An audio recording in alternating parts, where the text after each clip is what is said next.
Na ría de Pontevedra aséntase desde tempos remotos unha importante actividade arredor da pesca e o marisqueo baseada na extracción e acuicultura de mariscos e pescados, que xera unha importante actividade económica directa e indirecta. A evolución dos últimos 20 anos supuxo profundos cambios que afectan tanto aos ámbitos familiares como laborais. Nestes cambios participan moi activamente as mulleres, que traballan tanto no sector primario como no comercio, na industria conserveira ou na transformadora. O perfil xenérico das traballadoras da ría é o dunha muller casada de 50 anos con 2 fillos e que traballa sobre todo no marisqueo ou na industria transformadora. Procede na maior parte dos casos das familias vinculadas ao mar, o que lle serviu de aprendizaxe. Moitas destas mulleres abandonaron a escola tras cursar os estudios primarios para empezar a traballar alrededor dos 19 anos. A maioría non ten problemas para conciliar vida laboral e familiar, sobre todo no caso do grupo máis numeroso, as mariscadoras, que dedican unha media de 4 horas e media diarias ao traballo.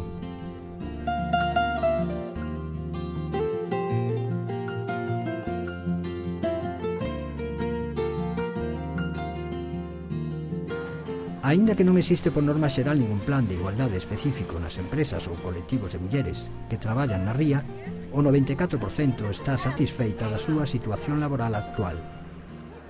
As mulleres abríronse paso pouco a pouco en actividades clásicas dos homes, sobre todo nas empresas.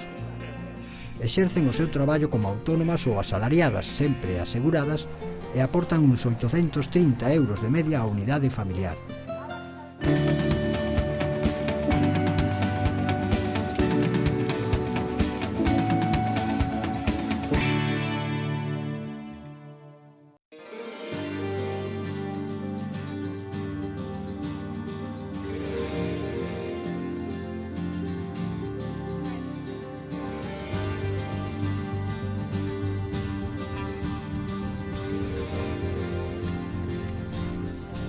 As mariscadoras, o grupo principal, está moi profesionalizado, ata o punto de que actualmente traballan baixo unha agrupación de mulleres pertencentes a 3 confrarías e comercializando as capturas de xeito conxunto na lonxa de interese económico de Campelo. É un grado de organización que destaca con respecto a outras zonas de Galicia e que lles permitiu mellorar notablemente os seus ingresos desde hai 10 anos. Por outra banda, o colectivo diminuiu notablemente en número. Pasou de 794 en 2001 a 408 en 2011. Isto é debido á paralización de incorporacións a causa da prohibición da extracción de mariscos en determinadas zonas da ría catalogadas como zonas C de calidade de auga. Entre as melloras destaca tamén o asesoramento e asistencia mediante fisioterapia para mellorar afeccións debidas ao traballo postural do marisqueo. Aínda que a ría de Pontevedra tivo unha importante tradición conserveira e transformadora, a súa dependencia da materia prima local diminuiu a medida que se incrementaron as importacións de outras procedencias con custes máis baratos. A conserva está hoxe moi orientada á elaboración de produtos a base de túnidos.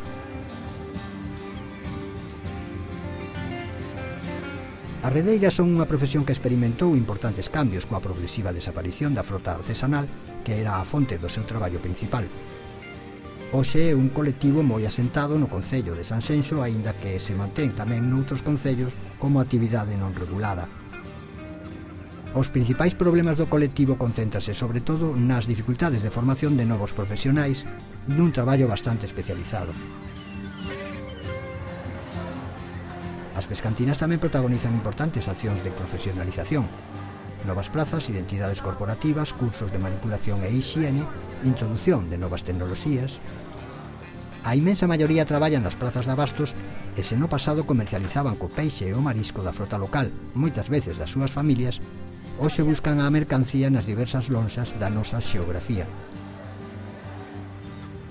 Para rematar, as bateeiras, percebeiras ou pescadoras son un colectivo dunhas 30 persoas. A maior parte delas colaboran en labores de marisqueo a flote ou ben na selección de marisco. No caso das bateeiras son mulleres que normalmente desenvolven a bordo un traballo de selección do mexillón e tamén na preparación das cordas para a cría. Tampouco son moitas as percebeiras, 5 mulleres, xa que na ría de Pontevedra non existe o percebe AP, modalidade na que traballan sobre todo as mulleres noutras zonas.